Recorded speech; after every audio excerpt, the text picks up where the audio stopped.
You've been hearing ads for Zencastr these past months. Interested in sponsoring this show or podcast ads for your business? Go to zen.ai/The Archaeology Show and fill out the contact information so Zencastr can help you bring your business story to life.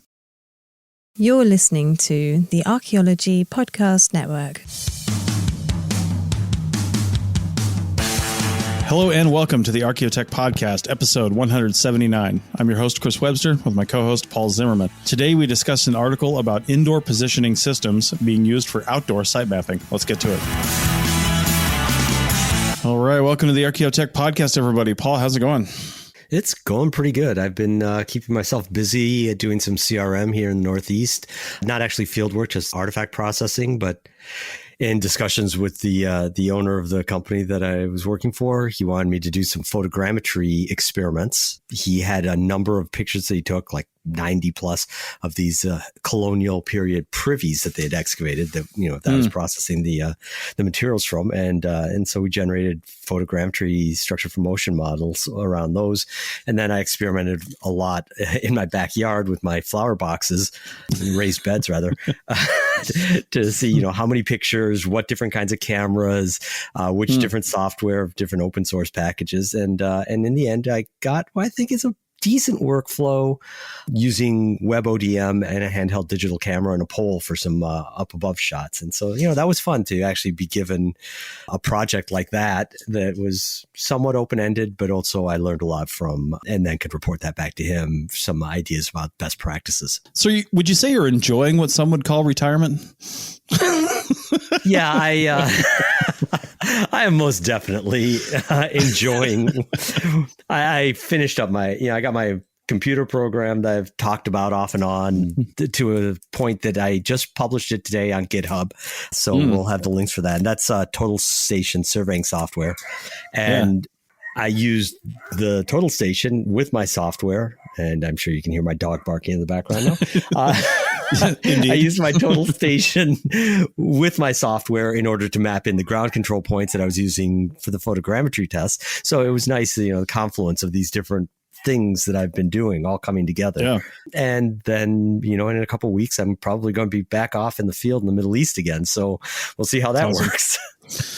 There you go. Sounds like you're keeping busy. That's for sure. Oh yeah, very. And that's a good thing. Where are you? How are you keeping busy right now? Well, we just got back from 2 weeks down in Mexico, Cabo San Lucas. We went down there just to, I wouldn't say quite live like locals. I mean, I guess we were in an Airbnb in a small condo complex where I think only maybe there was one other rental. Well, they might've been local rentals, but one of the Airbnb there. So we were there with people that, live there full time and just work and up in a neighborhood outside Cabo. And it was fun. It was nice just being there and just kind of hanging out and just kind of pretending to live in a place like that where every once in a while you can go do something fancy or rent a jet ski or, whatever. And it was fun. I liked it. And I don't know, we've been considering potentially buying a place down there as an income property and a place we could visit. But I think we want to visit a few more places in Mexico, especially maybe on the Baja a few more times before we make a decision like that. But, it's a cool place to go. Lots of history down there too. Yeah. So, but we're currently on the Oregon coast in Florence, Oregon, and headed up to Seattle at the end of this week. I'll be up there for a few weeks. The next time we record, actually, if there is a next time, I haven't looked at the calendar. You might be out of the country or on a plane, but no, I think that I get one more recording in before I leave. Yeah. Well, I'll be up in the Seattle area by that time. So if anybody's listening to this and is up in the Seattle area and you want to meet up, let's have a chat. Hit us up on the socials or, wherever you see this podcast, and maybe we'll set up an Archaeotech meetup. I don't know how many listeners we have in the Seattle area. So yeah, that'd be cool. Yeah. All right. Well, let's talk about the article of the day. And Paul, you found this one, so I'll let you go ahead and introduce this. Right. So the last issue of Advances in Archaeological Practice from November 2021, when it came out, there were lots of great articles in it. So you tasked me to look at a few different articles in this issue, and there were great ones. And this one was the first one that I pulled out, I believe. Mm-hmm. Title is, it's catchy. It's on Hedgehogs and Marvelous Minds. A new technology for point data collection. And so I could see immediately by point data collection that this is going to be mapping, and this is something that that interests me. The authors are Austin Hill, Morag Kersel, and York Rowan. And I don't know if I've met Austin before. I've definitely met Morag online a couple of times and interacted with her. Nice. And so I also knew that this is going to most likely be something Middle East related. And so therefore maybe a little bit in my wheelhouse. And I really enjoyed this article. This is another one of the ones that we see in AAP a lot that I always, and I sound like a broken record, but I always praise when people do this kind of thing. Here's my approach at using X, Y, or Z technology, and here's what worked and here's what didn't, and here's what we'd like to improve. And, the kind of free flowing, open discussion of various technologies, kind of like what we try to do on this podcast, but in a slightly more structured, rigorous form in a journal. And so I really like AAP for these kinds of articles. And before we get too far into this, I really want to thank the authors of the article for writing about their work and what they did, because they have highs and lows with it.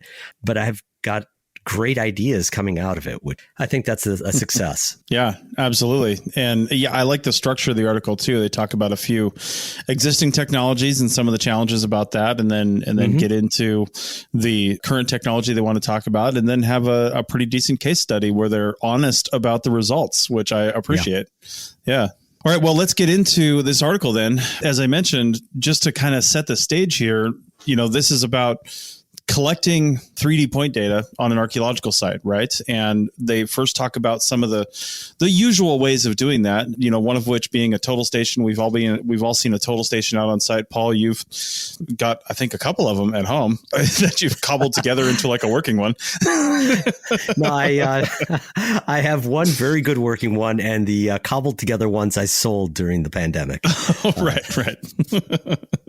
Nice. Well, and see, this is the issue with total stations, right? Like you get these total stations, and it practically takes a PhD just to learn how to run the damn thing if you've never run one before, because they're like their menu systems and just how they operate. They're not like super intuitive for most archaeologists, I would say. Once you really kind of fundamentally understand what it's supposed to do, you can start understanding some of the jargony terminology they have inside them, and then you can probably run just about any total station.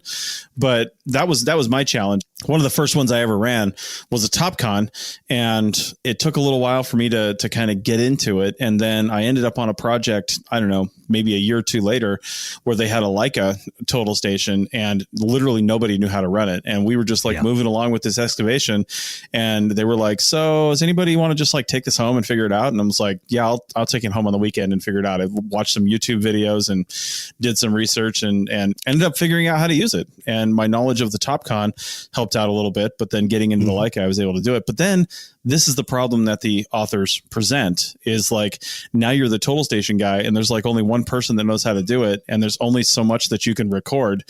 You have to put that thing in different points and record them, and it can just be a real pain in the ass to get enough point data from one person in one unit. Well, one person, unless you have a robotic total station, one person isn't enough. You have to have two people. Yeah, totally. And so when I did lots and lots of total station surveying especially in Petra, Jordan, I always had, a 2-person crew. It was me and my pole boy. Pole boy.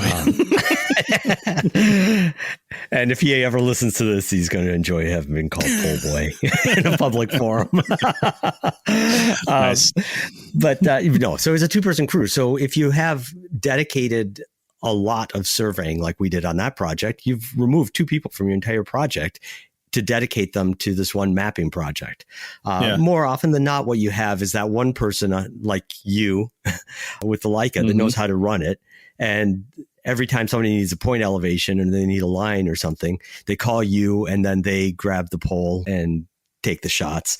And, and that works, but it is disruptive. And if you're busy with something else, they've got to wait, and they can't proceed until you're free. And then, so it really is a bottleneck. And that's one of the things that they discuss in the opening of this article are these bottlenecks to the traditional surveying tools that we use in archaeology, total stations, and the other ones, of course, are GNSS receivers. Yeah, absolutely. you got similar limitations with cost, especially if you want to get sub-meter accuracy. Even if you're using one of the Bluetooth GNS receivers, like we use the Arrow 100. I mean, even those are, still well over $1,000 just for the device. And then obviously you need something to hook it to, and then you need something to read all the data and do stuff with it. So the cost ends up becoming prohibitive for a lot of projects that are fixed costs. So. Yeah, and the way that they're using in this Hedgehogs and Marvelous Minds, the way that they're using their data collection wouldn't even be appropriate with a sub-meter GNSS receiver. They're really talking about, centimeter level accuracy, something like you would get with a total station. So that ramps up the cost even more. And then you run into the same problem that you have with the total station, that you have maybe just one on the project because they're expensive, and you have maybe just one person on the project because they're the only one that really knows how to run this thing. Right. And now that person, that's like all they can do too, because they're doing it all the time. Yeah. So you've just lost an excavator, somebody that can actually do stuff, and they're stuck doing this the entire time. So, and then regardless of the staffing problems, both of these technologies have limitations as to where they can be used. Right? So total stations obviously have problems with line of sight. You need line of sight in order to take that point. So if you're in a place, if you're working with trees or buildings or any other kind of physical obstruction, that's a problem. If the trenches get deep enough, you have to be up higher and or use a long enough pole to be able to take those points down in the trench. And if the trenches are dispersed enough across the site, you might not be able to actually take points from any middle location. The site that I was at Lagash will probably have excavations separated by a couple hundred meters when we go back next year. And a couple hundred meters. No, a kilometer. Yeah. And so that means that either we plant it on a high ground somewhere in the middle and hope to be able to take those really long half-kilometer shots, which are going to be less accurate and take longer for each shot to get the bounce back. But it also means that if I'm the total station guy, and I'm not the total station guy in that project, but if I'm the total station guy and you need me on the set of trenches on the south, but I'm on the north, call me, radio me, then I have to walk a half kilometer to get to the point, and then it becomes logistically. Well, no, I'm assuming that I set up and level at first thing on the project, but still, even then, just getting from wherever I'm working to the total station to take the shots. But that's, at a kilometer, it would probably be more sensible to have two total stations, one set up near each set of trenches. That's doubling the cost. And then you still have that staffing issue. Do I have to march a kilometer from one set of trenches to the other set of trenches every time anybody on either of these sets of trenches needs a point elevation? That's not especially efficient. GPS doesn't have the line of sight problem, but of course it has problems with satellite reception, right? Because it relies on satellite reception. So it's notoriously bad if you're under a tree canopy. It's notoriously bad if you're up close to a reflective surface like a building or a cliff face. Totally doesn't work if you're inside. No, I mean, you said in a cave or a rock shelter, you're screwed. They won't work. Right. And just to be clear, you said it doesn't have a line of sight problem, but it does have a line of sight problem just with outer space. Just straight up. Or at least low Earth orbit. So I'm experiencing that right now. As a matter of fact, my Starlink satellite, this is the first location we've had that it's not working super great because we're surrounded by trees. And I've got this thing suspended via poles that I bought to do this as high as I can possibly get it off the RV. It's probably the roof of our RV is 13 feet off the ground. And when our jacks are down, we're elevated just a few more inches because the jacks, jack us up. And then this pole is sticking probably 12 feet off the top of the RV. And yet still I've got a little bit of obstruction, and that one little bit of obstruction in my visibility on the dish is causing an internet dropout, which isn't bad for like streaming services because they usually look ahead enough to cover that dropout that happens every minute or two. But if I'm on like a Zoom call or a Teams call or something like that, it's complete garbage. It just like completely fails, and I've got to use other means to get those calls done because they can't handle a dropout because it's real time. Yeah. So out of curiosity, this is a good sounding connection you're on right now. What are you using? I'm in my dad's house on his Wi-Fi because that's where we're at. But I don't generally do my calls from in here. I just figured for the podcast, I would come in here and just, sit in his back room, his music room. I'm surrounded by drum sets and guitars, and this is where they keep their Wi-Fi. So yeah, I mean, when you're a digital nomad, you've got to kind of, do what you can. So, Right. Back to the article, the other thing that they comment on in the intro, and again, just the first two paragraphs of this article just drives home so many things that I've thought about for so long. So if you can download this article, I'll just read it for pure enjoyment because it's again, nicely written, straight to the point. But one of the other things that they comment on is 3D photogrammetry, so the same sort of thing that I was playing with the raised beds in my backyard and that we were doing with the privies, the same thing that I was praising that the excavators were using in Lagash on our last episode. And that is become increasingly part of people's toolboxes. But it's also a little slow. You have to take all those photos. You have to bring it back and upload it to a computer that can process it. And then from there, you can get measurements, provided that you've got good ground control points and things are scaled properly. And that's something that I found is not always necessarily a given. Yeah. So, it's a slower process. It's excellent and can do all sorts of great things, but it has its own problems. And in the same like the high end GNSS receivers and same like the total station, you tend to end up with one person who is the go-to for processing these. So you may not be losing that one person in the field, but at the end of the day on the dig, you've lost that person because they're processing all of the photogrammetry work from all the trenches that were excavated and then extracting the data from there and handing that back to the excavators who are putting that back into whatever their notation is. So it's all these technologies are awesome. And it's awesome that we use them. That's something I really like about archaeology is that we use all sorts of different technologies in lots of sorts of different ways, practically and effectively.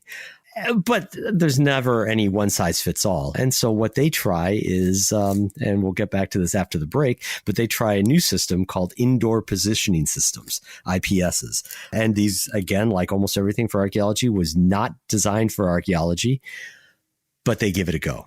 There you go. All right. With that, we will talk more about IPS as it's called, which I love. We got GPS. Now we have IPS, and we will talk about that on the other side of this break. And stick around for segment 3, where we'll have a case study that's mentioned in the article that, like I said in the beginning, is a really honest case study about whether or not this actually worked and is ready for prime time. So we'll be back in a minute. Be sure to listen to our little sponsors and promos and ads and stuff like that. They really help us out. And look down at your phone and click on the links in the show notes for this article and also for some of our advertisers so you can help out the APN and help out yourself with some extra knowledge. Back in a minute. Chris Webster here. I have a pretty full calendar, and managing that calendar can be pretty challenging. I've got things to do every day and things I need to do once a week. Of course, people book on my calendar all the time, and I have to manage that as well. I used to move my recurring events around when something would disrupt them, but now I don't have to. This is where Motion comes in. It's an intelligent AI that manages your day for you. Put events that don't involve other people in as tasks, and Motion will move them around and break them up in ways that you dictate so you get everything done. If you'd like to take back your time and your day, then head over to archpodnet.com/motion and check it out. That's archpodnet.com/motion to get at least 25% more efficient with your time. Looking to expand your knowledge of X-rays and imaging in the archaeology field? Then check out An Introduction to Paleoradiography, a short online course offering professional training for archaeologists and affiliated disciplines. Created by archaeologist, radiographer, and lecturer James Elliott, the content of this course is based upon his research and teaching experience in higher education. It is approved by the Register of Professional Archaeologists and the Chartered Institute for Archaeologists as 4 hours of training. So don't miss out on this exciting opportunity for professional and personal development. For more information on pricing and course structure, visit paleoimaging.com. That's PALEO imaging.com, and check out the link in the show notes. We've got regular live events coming up that we don't want you to miss. Head over to our new parent website, Culturo, and check out the live events calendar. We're ramping it up slowly, so bookmark and check back often. That's culturomedia.com with a K. Once again, that's culturomedia.com. Welcome back to episode 179 of the Archaeotech podcast. And we are talking about a recent article in Well, I guess recent 2021 in archaeological advances from the SAAs. So go ahead and check the link to that in the show notes if you don't have the article. If you don't have access to the article, that's what we're here for. So we're pretty much doing a deep dive on this one article for the entire episode. But again, if you have access to it, it'd be great to go over and take a look. It's well written. So let's get into talking about what IPS is. Paul just brought it up at the last minute at the end of the first segment. So now we're going to talk about it. But so first, some, I guess, attributes of IPS that help it work when the other technologies we mentioned don't work, right? One of the things is obviously it doesn't rely on GPS satellites. This is not a global positioning system. It's more of a local positioning system.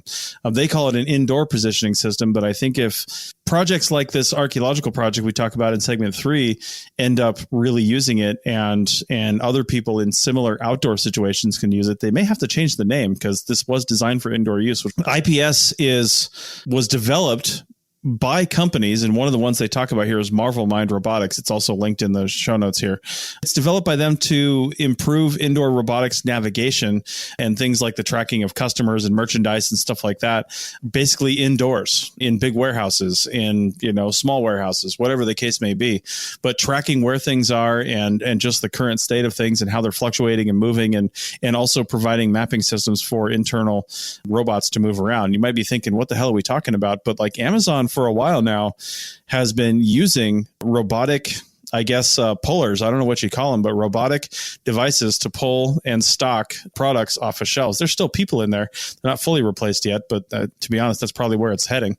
But they've been using that. And to do that accurately, the robotic devices need to have a really good map of what the area looks like. And I know one of the common problems in robotics these days is devices mapping their surroundings in real time. It's getting better. Tesla vehicles do that. I know that.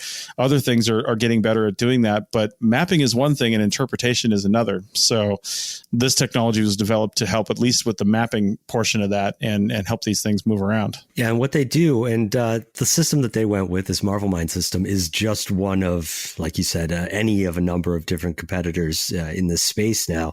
And they're mostly geared for, like you said, industrial applications and typically indoors applications, though I'm sure there are good ones outdoors. I'm sure they're being developed for various outdoor purposes. Again, even with the inventory tracking, you could see things like on a car lot, which is outdoor, lumber yards, things like that, perhaps.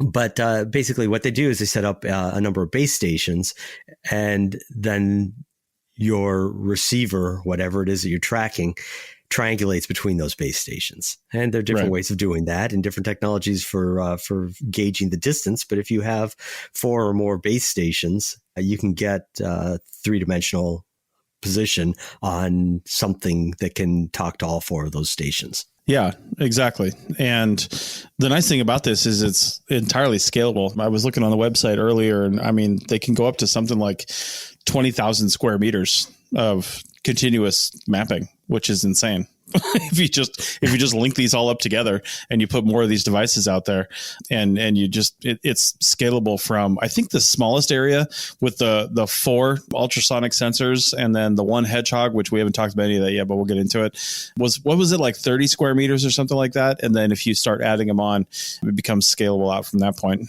Yeah. And so in concept, it's a lot like GPS GNSS, right? You have those satellites that your receiver can talk to or can receive the signals from, and then do the math to figure out where it is in the world relation to those satellites. So it becomes the same sort of thing. If you have those, the base stations aren't moving, unlike the satellites, which are.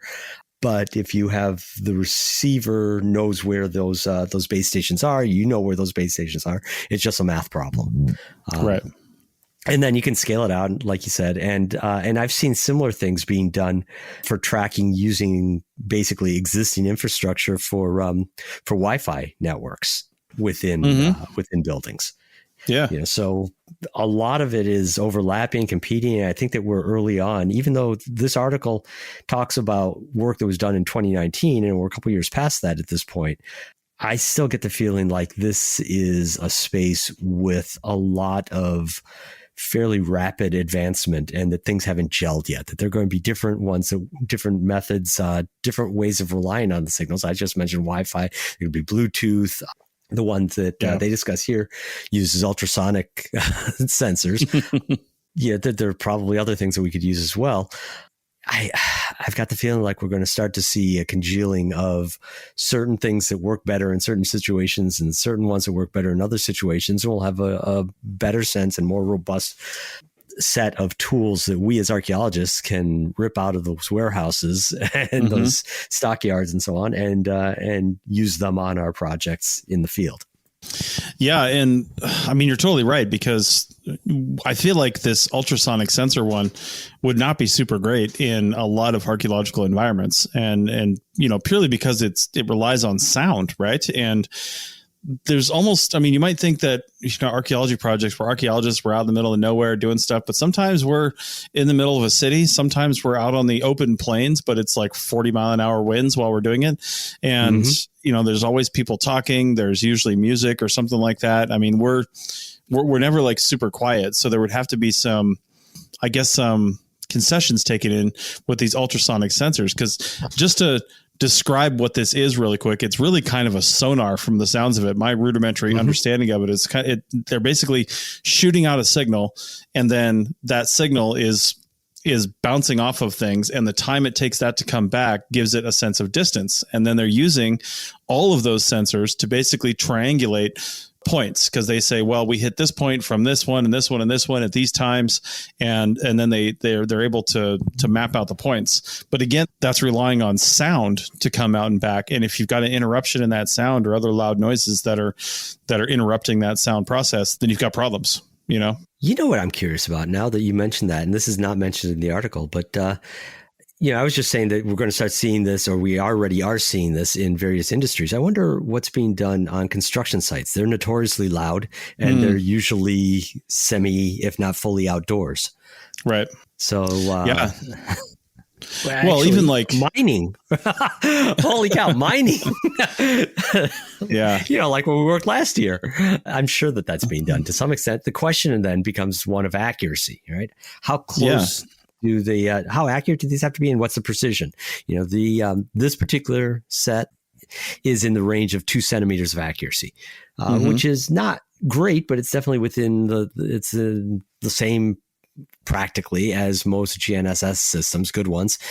And it's not a whole lot worse than total station surveying, which oftentimes is more accurate than is necessary for an archaeological context. Well, and I even wonder about the indoor situations where they're saying these were developed for. How quiet is a warehouse? You know what I mean?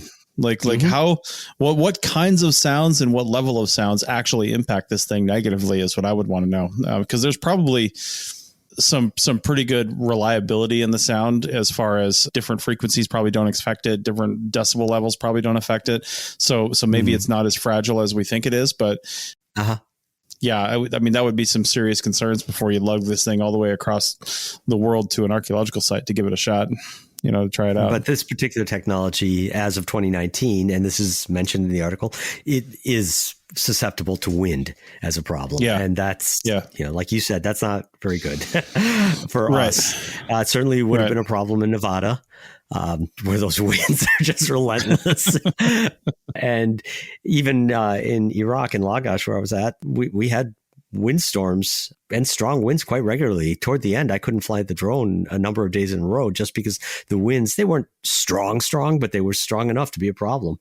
Yeah. Yeah. So I don't know at what level that wind noise causes a problem with these systems. And so I'm wondering, again, what different kinds of sensor systems are being used and explored in order to overcome that. Well, the nice thing is, unlike a $3,000 GPS you may not know how to use, or a $1,000 to $5,000 drone you don't know how to fly or operate or have a license for, this starts at a pretty cheap price, and you can probably just try it out and see what's going on. And I think the price is listed in the article, so it may be different now, but 399 euros for a starter kit, which is about $434 US right now, as we're talking about this in May of 2022.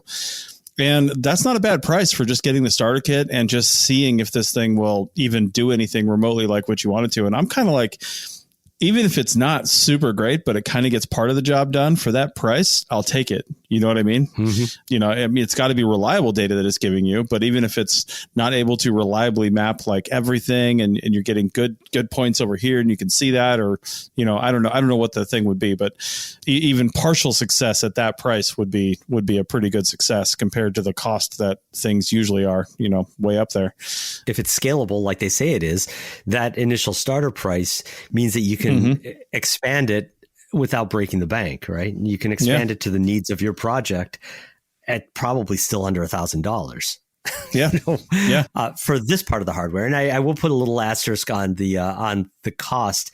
They also have 2 computers attached to it. So you'd have to be able to take, so that's going to add roughly $2,000 to the overall cost of the system. Yeah, so that's a good segue to just talk about the setup on this real quick before we run out of time on this segment, because I want to spend the next one talking about the case study. So some of the just quick and dirty, and this is right from the article here. This uses a minimum, again, this is a starter kit, a minimum of 4 static beacons, those ultrasonic beacons, placed around the area that you want to start mapping. And it uses a modem, a radio frequency modem connected to a computer is the central hub. So that's the first computer Paul's talking about. So you got a modem connected to that's basically picking up all these signals. And then to me, it started to get just a little bit confusing. One beacon is a rover, and it's called the Hedgehog. And I don't know why they called it a Hedgehog. Maybe because it's got little antennas on it and stuff. But anyway, it's called a Hedgehog.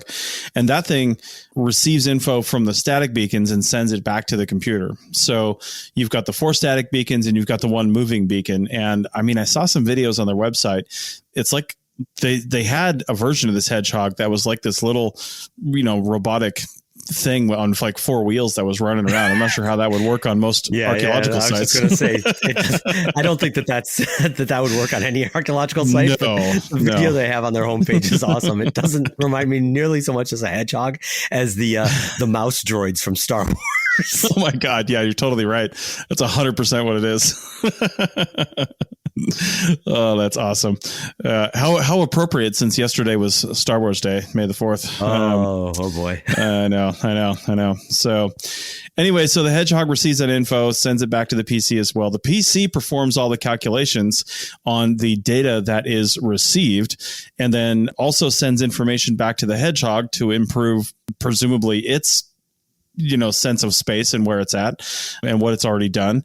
And then all of that info is outputted to via a USB cable to a tablet. And that's your typical output data standard, NMEA data standard that you can see to, GPS devices and stuff like that. But it's a typical data stream that you can do stuff with, not some proprietary garbage that you can't do anything with. Right. And then the cool thing about all this, I think I mentioned before, the effective range for each beacon is 30 meters. So if you want to go beyond 30 meters, you need obviously more beacons, but that's the whole thing. It's scalable. You can put as many beacons as you want on there, probably up to a limit. I think they do have a limit of like 300 or something like that, but that's a lot. Yeah. And then the whole thing can be georeferenced. So if you've got your 1 sub-meter GPS out there, you've got a control point somehow that you're using, you can georeference this entire thing once you get the whole mapping done. So it sounds like they've done all that pretty well. Yeah, and I did want to comment a little bit on those 2 computers that they use. So the one that does all the processing, I don't know what the minimum specs for it are, but they said a Windows or Linux computer, and so they used a fairly low-end Windows computer. But I wonder if you could do it on something really low-end like a Raspberry Pi. Oh, yeah. Because that'll drop the price for that processor computer down to next to nothing. I mean, down to under $100. So, yeah. And then the other one, they're using it for display. So it's taking that NMEA output from the Hedgehog, mapping it real time using QGIS. Okay. Which is awesome. But if you don't necessarily need that real time display, I wonder if you could just hook up any kind of data logger to it. Oh, yeah, probably. Just capture it. And then you would save yourself a lot of money and a lot of hassle, and you wouldn't have to have a potentially fragile machine out there in the trenches around the pickaxes and things. I mean, I would imagine that would be the case, right? I can't imagine you would need a real-time display. That's just kind of a side benefit of it. And when they're doing this for indoor purposes, that totally makes sense and seems legit. But obviously for outdoor purposes, I mean, you're recording this almost for posterity and analysis later on, not necessarily for current purposes, while you're in the field. So, I mean, it might be nice if you got the ability to see that display so you can make some corrections if you need to, remap an area or something. I'm not sure how that works, but that might be a benefit. But either way, it sounds like there's options. Yeah. Yeah. And the beacons are ruggedized, it sounds like. So they're good for outdoor conditions, and they have batteries in them, but they can be powered from external sources as well. So it sounds like they've put some thought into the hardware, which is nice for some expandability. It might have been designed for indoor use, and they call it an indoor positioning system, but it sounds like they've planned on some future applications, which is really cool. Yeah. Well, I mean, those base stations, depending on the environment, even if they're indoors, they may be subject to getting banged around. I guess if your warehouse, if you can securely mount them someplace well out of the range of everything, you're good. But if not, they might get bumped into by boxes or machinery or whatever. Yeah. So you'd probably want them somewhat ruggedized anyhow. For sure. And warehouses, and I don't know if this is one of their considerations, but they are big empty spaces and birds fly into them and nest up in the rafters and whatnot. So, maybe if it's a bit cold and these are running a little warm because they're powered, birds might have a tendency to make their nests on them and poop all over them. And I think you'd want it a little bit ruggedized if that's going to be the case too. So even though they're interior for interior use, I could think of some good reasons why you'd want them ruggedized regardless. Yeah, indeed. So, all right. Well, one of my last little bullet points here mentions, I forgot about this, that when the wind is loud enough to be audible to humans, it affects further distances than, say, 10 to 20 meters. It says wind errors are actually negligible at 10 to 20 meters from the beacon. If it's mapping something that close, it actually isn't that susceptible to wind. I'd kind of forgotten about that till good thing we take notes on these. I'd kind of forgotten about that, but when the wind is loud enough to be audible to humans, so you can hear that wind noise, would be my guess, then it affects it at further distances than that 10 to 20 meters. So, all right, well, let's go ahead and take another break. And on the other side, we'll talk about a cool case study that they did from a Chalcolithic site in Israel. Back in a minute.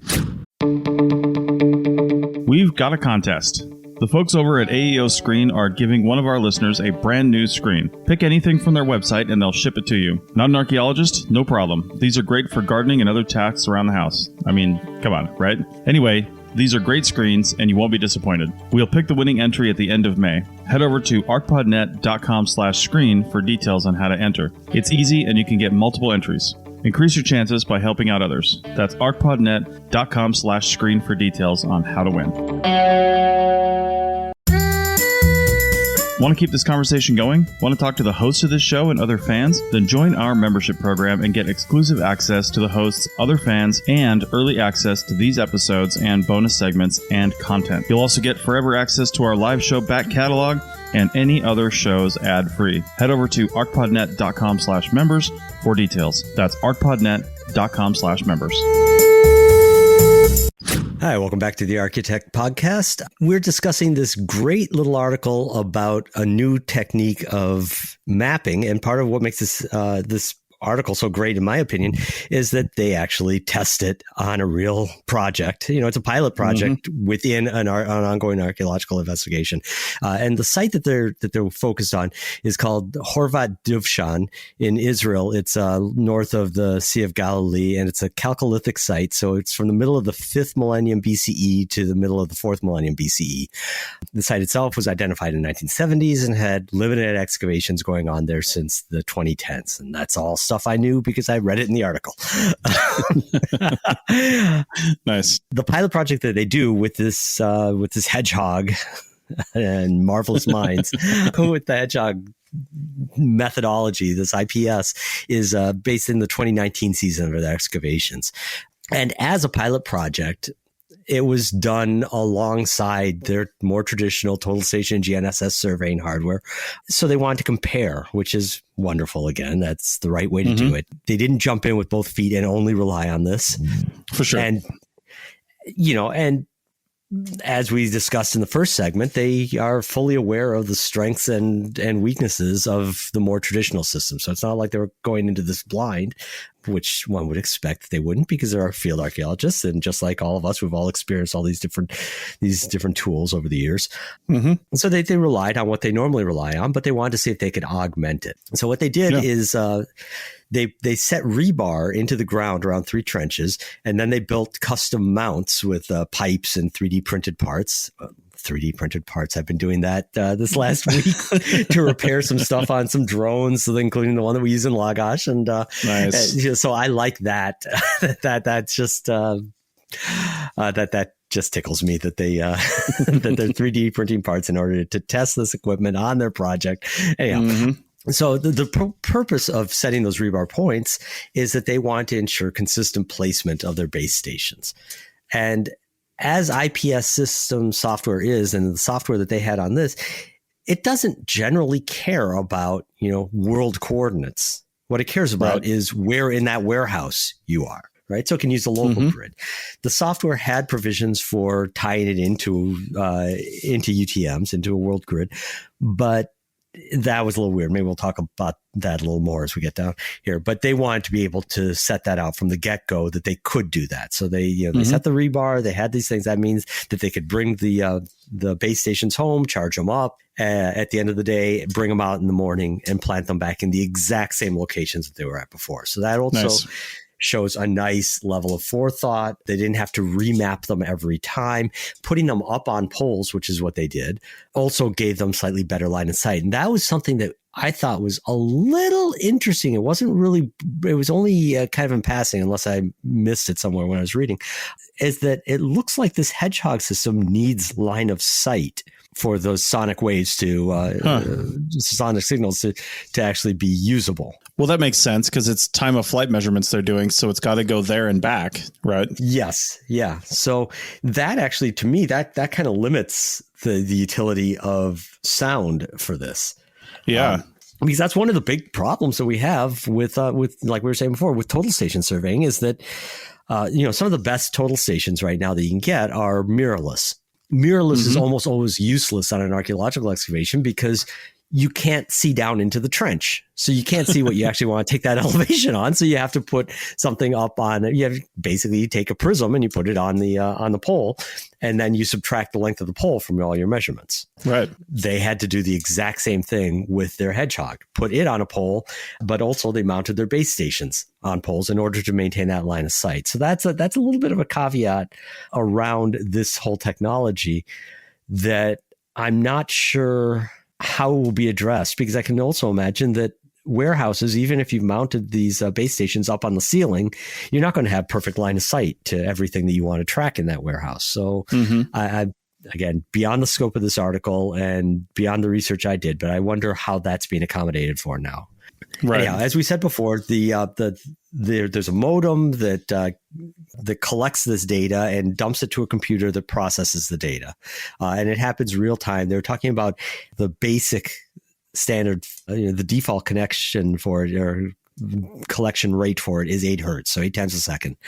But it can be slowed down and made more accurate. And I think that 8 times a second is a ridiculously fast refresh rate for our purposes. Yeah. And so I would, as a user, I'd rather, even go as low as 1 hertz and just make sure that I'm, not moving ridiculously fast when I'm mapping things. So anyhow, the modem, they connected to a ruggedized Windows computer that they could just it was a low power one. They could just fire it, close the lid, and leave it aside for the rest of the day. And it would happily chug along processing the data. The Hedgehog, as we mentioned before, was also connected to a computer. In their case, it was a Surface Pro tablet. And that sounds like something they had on the project that didn't have any direct use at the moment. So they decided to commandeer it for the purposes of this. And they ran QGIS then on that Surface Pro tablet, collecting the live NMEA data so that they could display it in real time, straight off the Hedgehog. So that was really cool that they spelled out exactly what the pieces were. And like I said earlier, I would be curious to find out what you could replace of these computers. Do you need that real-time display? Can you replace that with a data logger and get, post-process display at the end of the day? Is that trade-off what are you doing with those data? You may have to, even if you're getting the real-time display, you probably still have to process it in some way to get back to the excavators so they can enter, say, point elevations into the notebooks. And all this gets to just the experimental nature of not just the technology that they're using, but also how we're going to use it. We're pretty comfortable. They're basic workflows that are used on any given site, and they usually rely on one person that becomes the master of that particular domain. The total station person, the GIS person, the GNSS person, the magnetometry person, whatever. And you got to have a good, sensible workflow that gets them the data, gets them to process the data, and gets them to return that processed data to whoever is logging it in whatever format, even if it's just writing it down in in a field notebook. It's got to go through people. And so there are lots of different points that any of these things could have bottlenecks. And so even though they start out talking about the bottlenecks from the traditional systems, I'm looking at what they're doing here and seeing for myself that there are probably also a few bottlenecks that are just different than before. That's not a deal breaker by any sense, but it does have to be accommodated for. It means it's not a panacea. Yeah, and it sounded like actually that the Hedgehog was one of the bigger anomalies for how to set that up, because I'm trying to figure out exactly how this thing collects data, right? Like it seems like it's finding the position of the Hedgehog using the ultrasonic beacons, and if the Hedgehog is on wheels and can run itself around, then it knows where it hasn't collected data. And I don't know if it bumps into walls and stuff like a Roomba or whatever, but it sounds like the beacons are like, where's the Hedgehog? And the Hedgehog is reporting its location or not reporting, but it's basically triangulating where that thing is. Well, obviously they couldn't use it that way, so they had to set it up a different way. My understanding is that Hedgehog is a passive receiver. Yeah. And 8 times a second, it says, how far am I from all the base stations that I can see? Right. And then it radios that to the computer that with the modem attached that sees, takes those data, quickly triangulates them, sends that back to the Hedgehog. The Hedgehog then formats it as an NMEA string and sends it out the USB port to the logger, to the Surface Pro with QGIS in their case. That's my understanding of how this works. I could well be wrong because it wasn't entirely clear. But if that's the case, the processing the triangulation isn't really complicated math. That's something that your handheld GPS receiver does. So you could have a very basic computer and get rid of that whole radio from the Hedgehog to the computer, have the computer process it, have it send it back to the Hedgehog. You could do that with just a small onboard computer. And maybe the company's already done that. But that seems like an extra step in the whole process that is not the way I would design it. That whole radio link is weird to me. Well, and it seemed like, too, the way they had to use this is, first off, the Hedgehog is really designed to be mobile on its own, right? So the company knows and the system knows where the measuring point is on the Hedgehog, and it can just run around and do what it needs to do autonomously. But obviously, since they couldn't do that, they tried setting it where it goes, but there's no tripod mounting point. There's no Stadia rod mounting point. There's no indication on the Hedgehog where the actual measurement point is. And it's not a super small device, so it's somewhere on that device, and if you're off, you could be off by a few centimeters, the width of the device or whatever, if you don't know where the measuring point is. So they basically mounted it to a pole so they could have that line of sight to the beacons. And then I think it says you can put in a Z or a vertical offset, so you know how long the pole is, so that can be subtracted from all your measurements. But either way, the thing is not autonomous, so you still kind of have the similar problem as a GPS or a total station, except it's just easier to run, where somebody's got to run around and drop that Hedgehog on different points. Now, the one good thing about this is if it's taking points 8 times a second, and I understand why it's doing that, because the Hedgehogs are actually, if you look at the homepage of this company, really fast little vehicles, and it has to be 8 times per second when they're moving that quickly, right? Because they're constantly going back and forth, and you can just really map quickly doing that. But obviously a human's not going to move that fast. And you could, but it does mean that you could map a lot quicker by moving really rapidly around the site and just continuously moving this thing around. But then I wonder, do you have to stay flush to the ground and say, map these? What if you just pick it up and you throw it over your shoulder and you're walking into a different part of the site? Is it still recording? What do those points look like?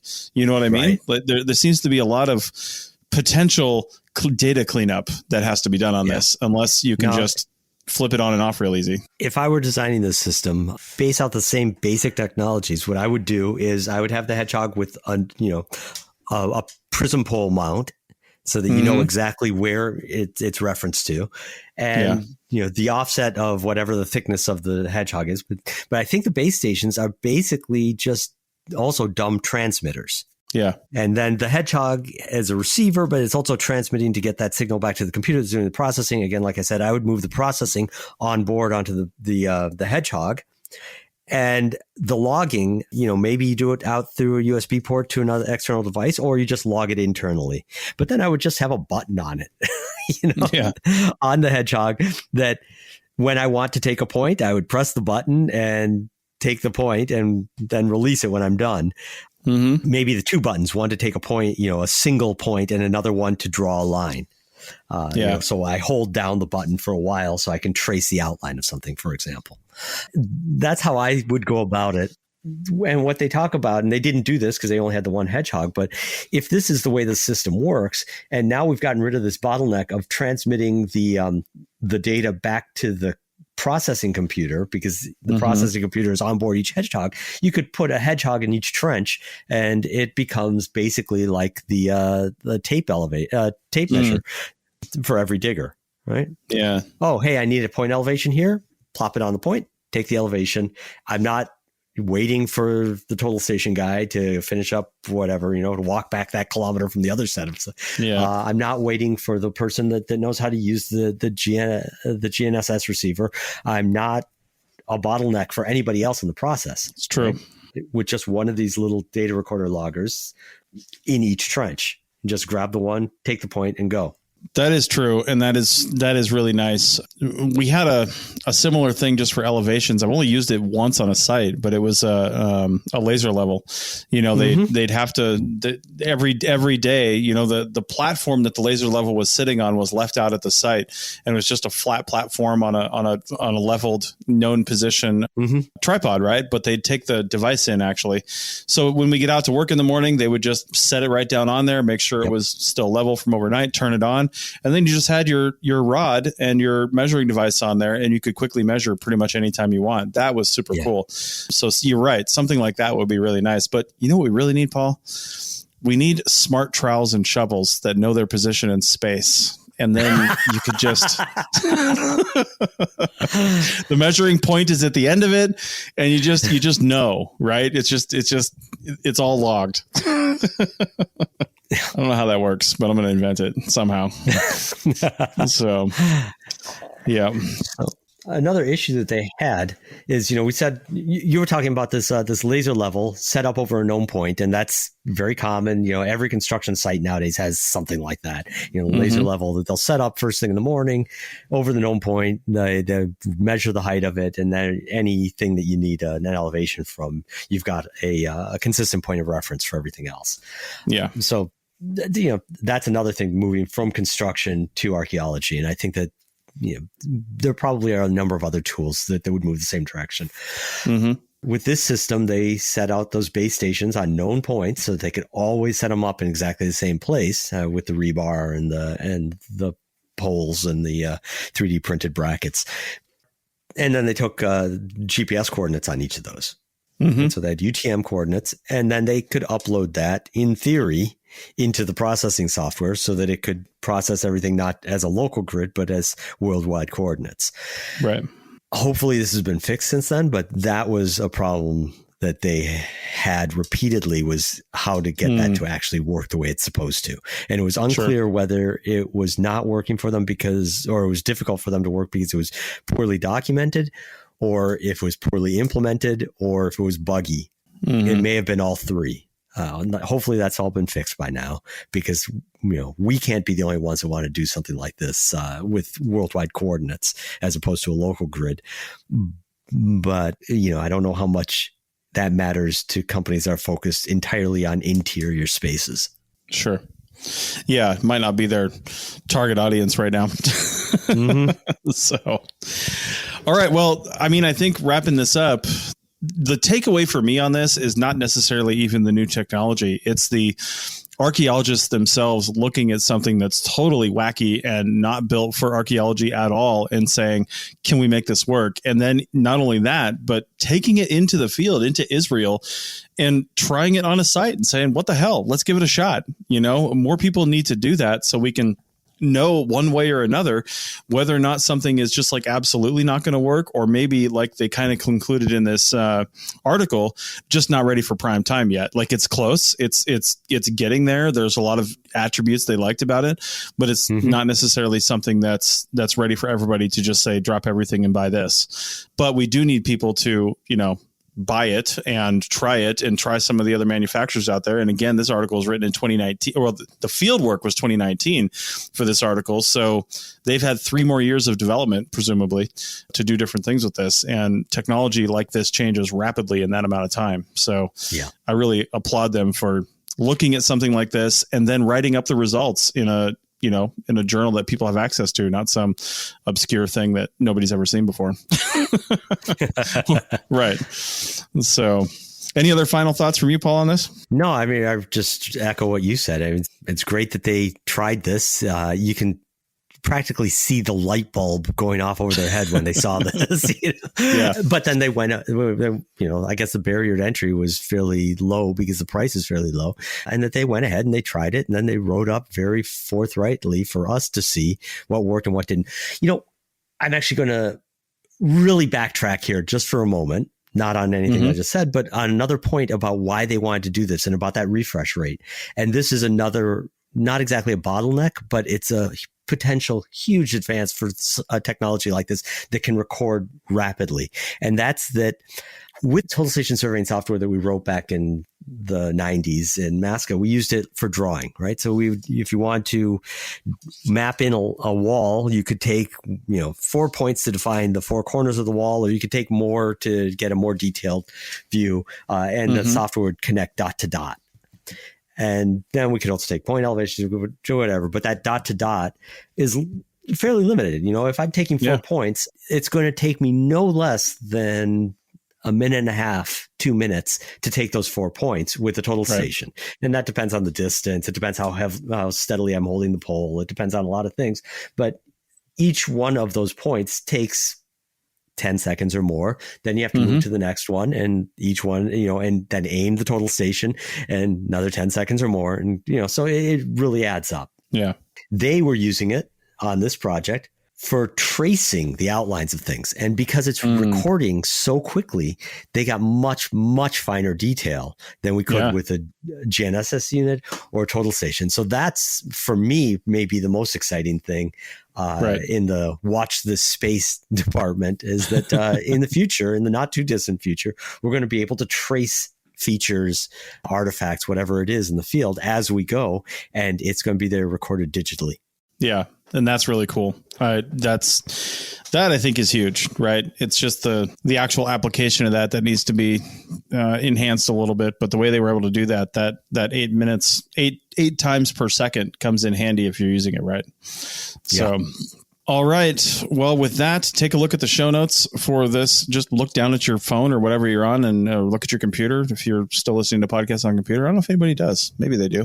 Maybe they're sitting in their office or something like that. They're listening on Spotify. Who knows? But if you have tried something totally wacky, and especially if it didn't work, I want to hear about it. You know what I mean? Like, stuff that works is really cool, but if it didn't work, I really would like to know that too, because that's the kind of stuff that doesn't often get published. Like this article here, I don't know if, they're calling it a success partially, but also it's kind of like some stuff didn't work. And that's why I said before, we really appreciate this kind of article. So let us know, Chris at archaeologypodcastnetwork.com. You can hit us up. There's other contact info on the show notes. Paul's on Twitter all the time. If you're a Twitter user, go check that out and reply to this. And he's you're at Lugal on Twitter, right? Yep. All right. Sounds good. And with that, I think we will put it off. And Paul might squeeze in one more recording before we'll have to find a guest co-host for a couple of months while he's gallivanting in the Middle East again.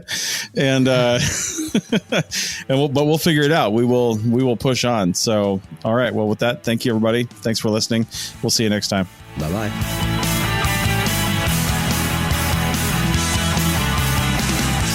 Thanks for listening to the Archaeotech Podcast. Links to items mentioned on the show are in the show notes at www.archpodnet.com/archaeotech.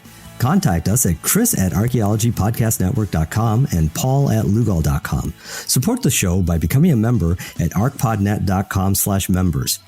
The music is a song called Off-Road and is licensed free from Apple. Thanks for listening.